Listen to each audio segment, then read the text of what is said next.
میگن یه ویلیجر آیکیوش از یه دونه گوسفندم کمتره و این حرف اثبات هم شده، یعنی درست در اومده، ولی کسی نیومده آیکیو زامبی ویلیجر رو تست کنه در برابر خود ویلیجر.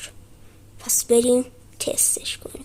خب ما برای تست آیکیوشون به یه آب، به یه فیلینتنسیل و خود زامبی ویلیجر که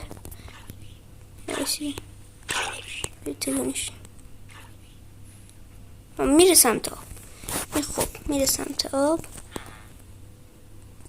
حالا یه ویلیجر رو آتیش بزنیم. چی به نظرتون آیکیوش از این بیشتره؟ اصلا رفت سمت زامبیه. با آب اینجاست. آب زدم. بیا. زامبیه بردتش اینجا. آخرسن زامبی شد، آیکیوش بیشتر شد. چرا؟